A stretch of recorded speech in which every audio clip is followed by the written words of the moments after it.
Yum, yum, yum, yum, yum, yum, yum, yum, yum, yum, yum, yum, yum, yum, yum.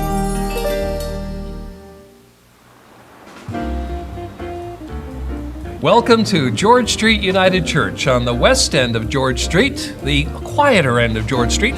Today we're in the Jimmy Pratt Outreach Centre here at George Street United Church, famous for its soup kitchen, by the way, where every Friday they serve, hundreds of people, really.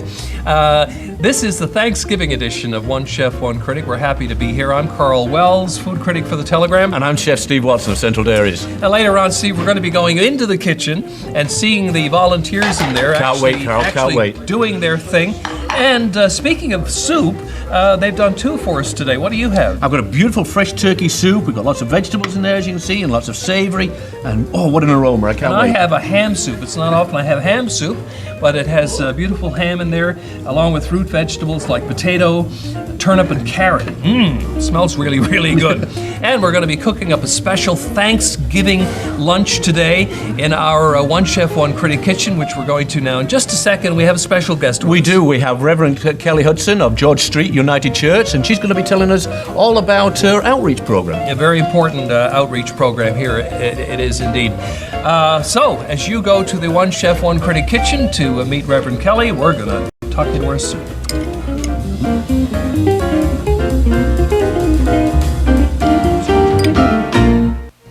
Food is one of life's great pleasures. I see a lot of people who are afraid of their food. If you're having soup, don't be afraid to slurp. Go ahead, slurp away. Show you're enjoying it. Reverend Kelly Hudson. Hi, Kelly. Hi, Karl. Nice to be with you. Thanks for being with us.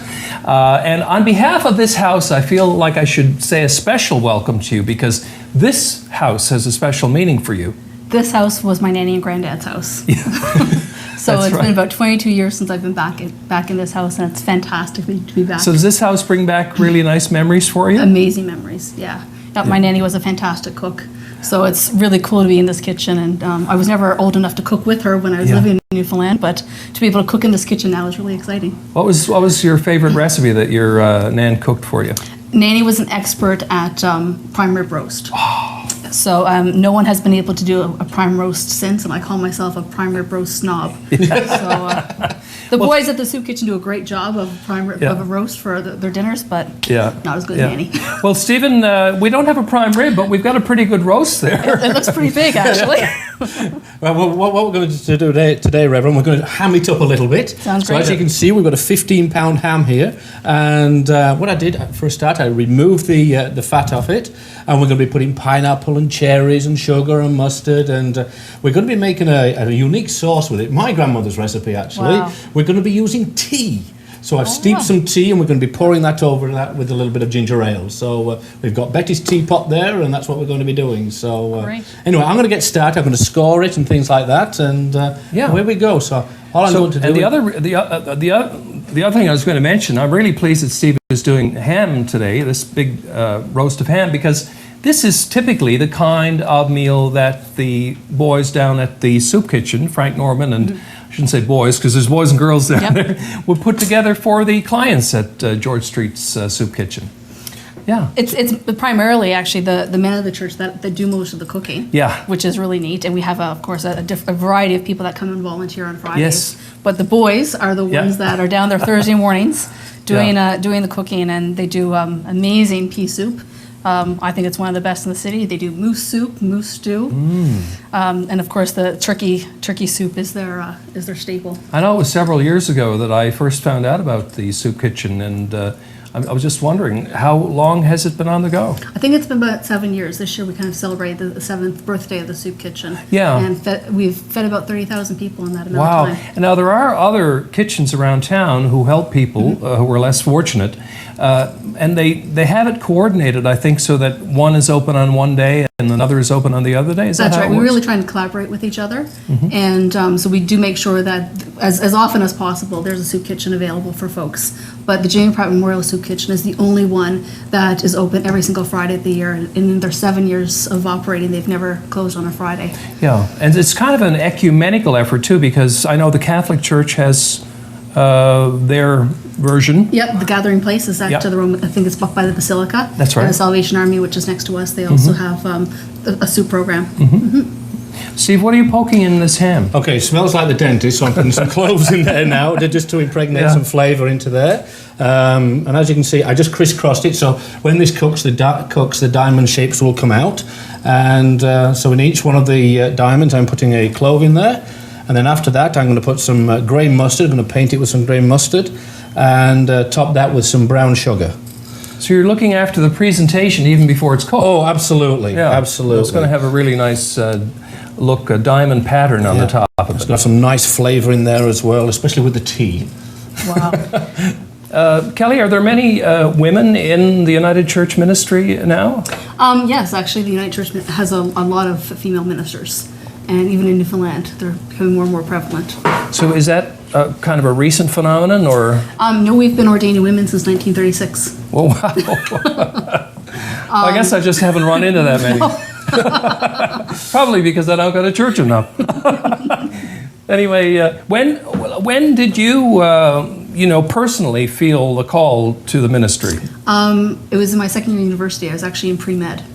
And I was working at a hospice for the summer and recognized as I was working with the terminally ill, there's a point where doctors can only do so much. And part of the work I was doing was around spiritual care with folks and their families.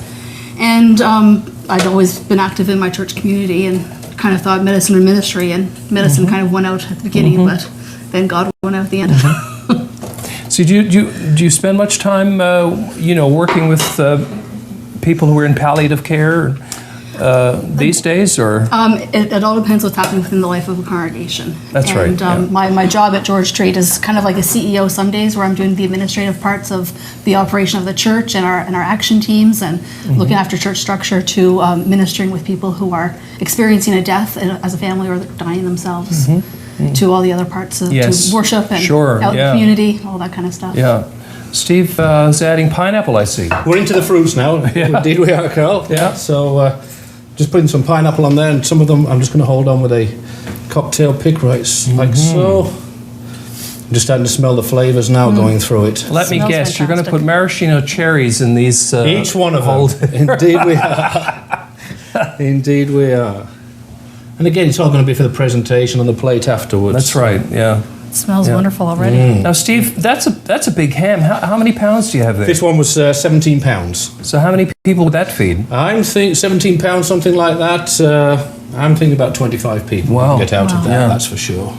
Yeah. No problem with that, because it's all meat basically. There is a small bone going through, which would be great for the church, for the pea soup. You bet. Oops. We have a small crew, but they have. I'm sure they. Altogether probably have appetites equaling 20, I'm sure the bit of bread and some mustard and away we go, It's going to be going. There's not going to be much left of this at the end of the day. Tell me about your congregation at George Street. What's the makeup of your congregation at George Street? The makeup is similar to the makeup of most congregations right now, primarily older folks. And I think that's a trend that all of us are experiencing regardless of our denomination. What we're finding at George Street is there are younger people re-engaging with the church primarily because of the work of our soup kitchen, that they see a church that's really engaging in the work of the community.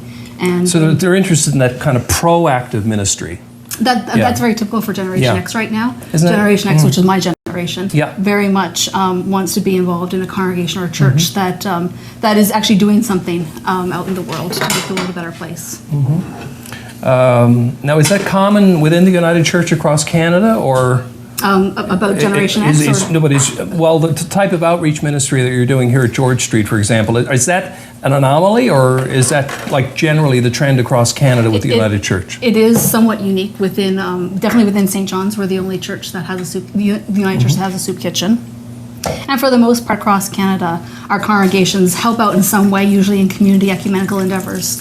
Very few congregations would actually have a program specifically like ours. But there are, I mean, we've got more United Churches in Canada than there are Tim Hortons franchises. So there's lots of United Churches that are doing cool things. That's quite a statistic. It is indeed. You just added water to No, actually, I just added a little bit of ginger ale. Ginger ale. And I'm going to add a few more raisins into the bottom to sweeten it So up. you're just putting those down in the bottom? Into the bottom, because that will soak through with all the liquid there. And then we just put our tea all the way around it. So you don't put any tea on top? Or No, because what it will do now, all the sugar will start to melt down, and then you'll baste it throughout the cooking process. Yeah, and that sugar will caramelize. Caramelize right on the heat top of the oven.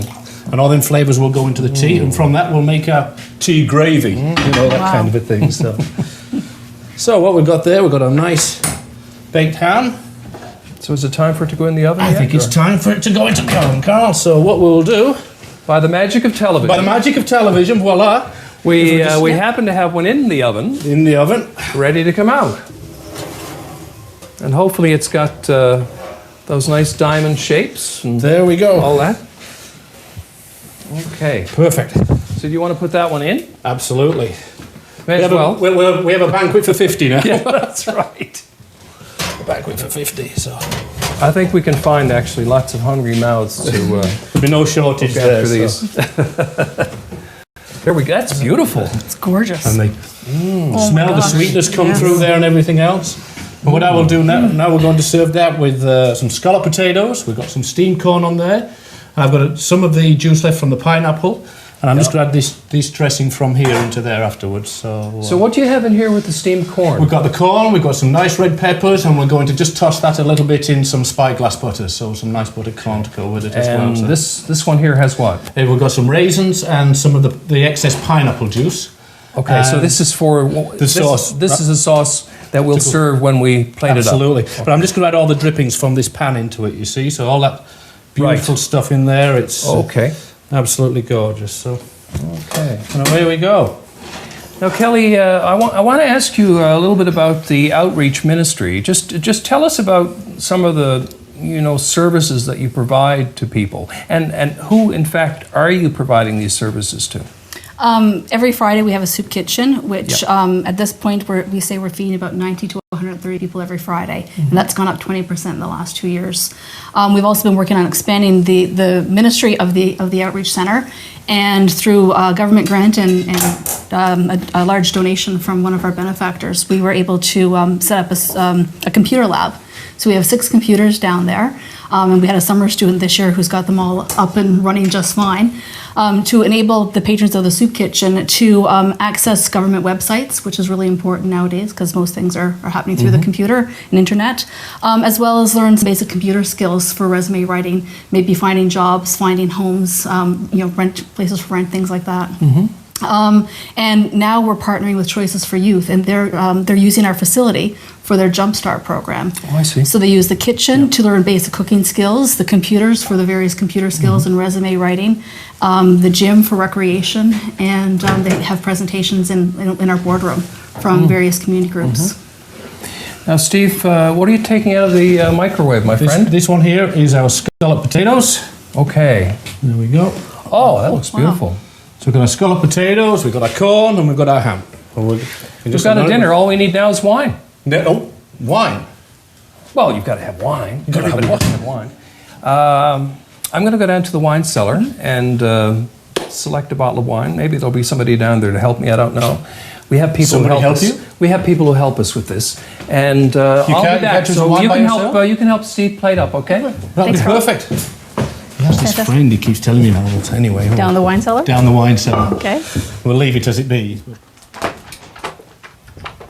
Oh, Andrew, I see you found that glass of Pinot Noir I left for you. How do you like it? Thank you very much, Karl. I enjoy it very much. Yeah, you see, we leave milk and cookies for Santa Claus, but for Andrew, we leave wine. You're a good man. Now listen, it's Thanksgiving. We're doing a special show with Reverend Kelly Hudson of George Street United Church. We've got a big ham up there, a nice glazed ham with brown sugar and pineapple and all that sort of stuff. So what do you think we should have with this special Thanksgiving ham? Well, it's Thanksgiving. I think we should give thanks to the pig. And we'll let you know that pig is very friendly to wine. I thought we could go many different directions here. So we actually chose 3 different kinds. I've brought you a rosé from the Loire Valley in France. That's a nice color, isn't it? Beautiful wine. This should go beautiful with the ham, as well as many other components of a Thanksgiving dinner. Rosés are so great. The acidity of a white and the fruit of a red. It should match many things in your Thanksgiving dinner today. I've also chosen a white, something from Alsace, in another French wine. I was looking for a Riesling, but we settled for a nice Gewürz. A little touch of sweetness would go nice with the ham. The ham has so many bold flavors, so much sweet, salty, smokiness. Now I've saved the best for last. Before we move on, how much would a bottle of this cost? This one is approaching $20 at the NLC these days. It's about $19, $20. And the rosé? The rosé was $13. Right. Now, what do we have? Now, from the Piedmont region in northern Italy, we've chose a Barbera d'Alba. The grape variety is Barbera, and the region within Piedmont is called Alba. So it's a Barbera from Alba. And choosing a red for a ham like this, you wanted something that is very fruit-forward, fruit-driven red, low tannin, nice big acidity. And that's exactly what you're going to get in this bottle of Barbera. Fruit on the ham and fruit in the wine. I think this is the one I'm going to go with, the Barbera d'Alba. I think. Thanks a lot, Andrew. Thank you. Nice to see you. Oh, and before I go, what's your recommendation for a dessert wine? Now, not really knowing exactly what your desserts you're serving, there's a rule of thumb with desserts, Karl. The rule is always sweeter in the glass than on the plate.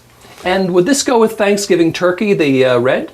You know what? Turkey is a great mix and match thing too. There's so many different options you could have. That'll definitely work with some of the components in your dish, yes. Perfect. Little Thanks, Andrew. Thank you. See you later. Enjoy. Happy Thanksgiving. You too. Well, the food, Kelly, where's Karl? I don't know, but this sauce looks delicious. He does, Steve. I think it reduced really nicely, didn't it? I can smell that sauce. Well, we've got the wine. Andrew selected this really nice wine for us. No, Andrew did, yes, I can tell. Yes, he did, Steve. Very good. It's a Barbera wine. It's made from the Barbera grape, and it comes from Alba in Italy, Barbera d'Alba. And I'm going to pour us up some now. It's really nice. Very nice, very nice. And There we you go. can take that one. I'll do this one for Kelly. So, Kelly, I guess you've had many lovely meals in this house. I certainly in the have. past. Yeah. Yes, lots of family Sunday suppers and Thanksgivings. Yeah. And absolutely. And, you know, despite it all, we have an awful lot to be thankful for. We do indeed. And since this is our Thanksgiving special, I would like it if you would say a Thanksgiving grace for us. I'd be pleased to. Okay. For food and friends and all you send, we give you thanks, O God. Amen. Amen. Now we can taste Steve's wonderful baked ham. Beautiful. I think it was big enough, don't you, Karl? Yeah. Absolutely. I think so. Yeah. I don't want to jump to dessert before we finish the meal or start the meal, but my nanny made fantastic cakes and puddings. Oh. And I would love to share one of her recipes with you. Well, that would be lovely. How about one of her pudding recipes? Definitely. Blueberry pudding was one of my favorites. Okay. Well, folks, we'll put Kelly's, Nan's blueberry pudding recipe, as well as Steve's recipe for our baked ham on the centraldairies.com website. Just go to the One Chef One Critic page. You get Fantastic. 2 recipes. Let's taste this ham.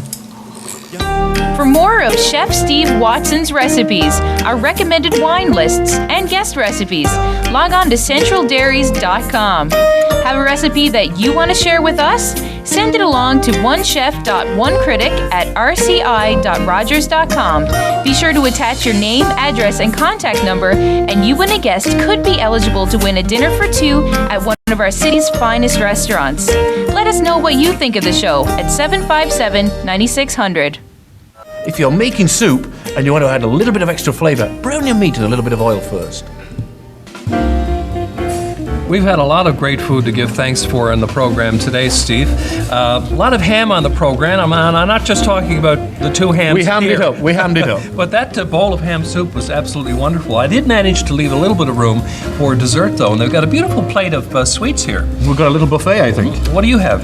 I've got some May West, I took a cinnamon Danish, and a cookie to put into my coffee. Good idea. And I've got a blueberry Danish here, a cinnamon cookie underneath, and I think that's a pecan cookie. Lovely good. stuff. Anyway, we're going to be allowing you folks now to take a peek at the George Street United Church Soup Kitchen. the actual kitchen now and see all of the workings in there, see where they make that wonderful soup, and meet one of the volunteers. So as you go into the kitchen, we're going to finish our dessert. Perfect.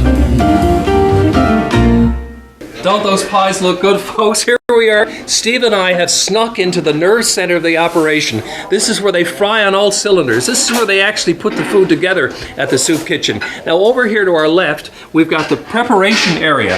And as you can see, they've got those pies cut up, and they're going to be serving those later on to the clients here. They've got some muffins and cookies there. They're putting them on plates. They'll be serving those. And behind us here, we've got the actual cooking area. And Steve, maybe you can describe that for us. Well, Karl, this is a beautiful state-of-the-art kitchen. I wouldn't mind working in here myself. We've got a fantastic stainless steel hood, we've got stainless steel stoves, pots and pans, and over here we've got a fantastic dishwasher. You know, all stainless steel tables, and of course all our volunteers. Yes, and we can't forget the volunteers, because you can't operate a soup kitchen like this one without volunteers. They're extremely important. The king of the volunteers here at the George Street Soup Kitchen is a gentleman named Frank Norman, who, oh yes, here he is. Frank is back there stirring a pot. Come in, Frank.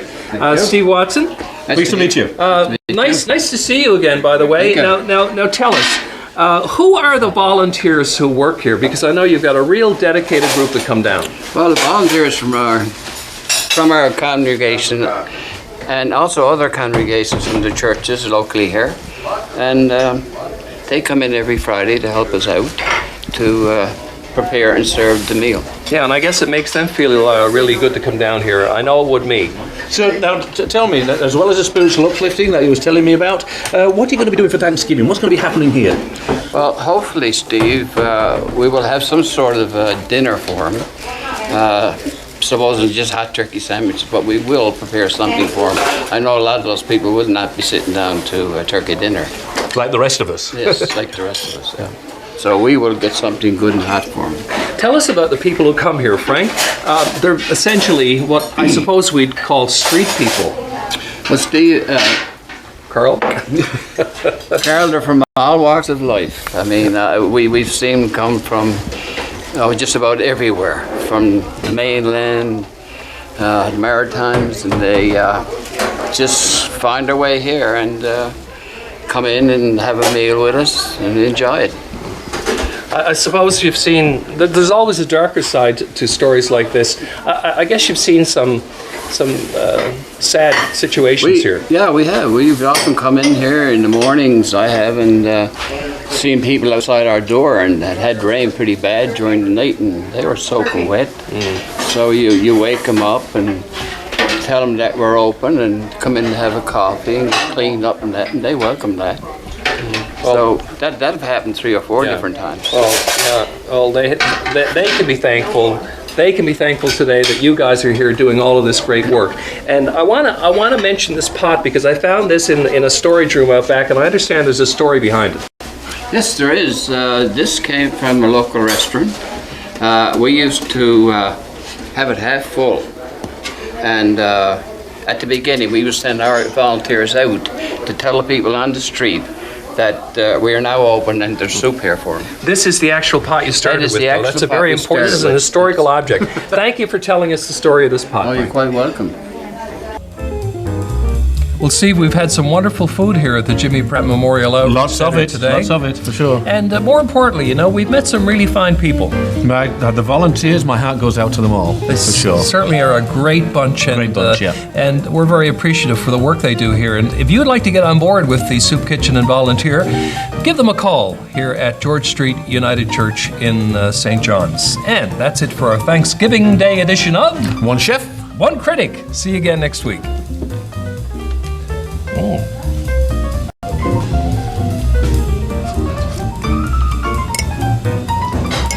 I think the proper way to eat soup is this way, actually. Well, I was going to do this.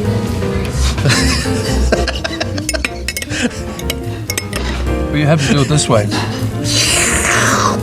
just like the Japanese. From the side, as opposed to that. If you're making soup and you want to brown your meat, if you want to... Heat your oil first. And also, we have a special guest with us today in the One Chef One Critic kitchen. Hudson for our main course, and we've got a special guest there today. We certainly do. We have Reverend Minister Kelly Hudson, and she's the minister here at George Street United Church. It's okay.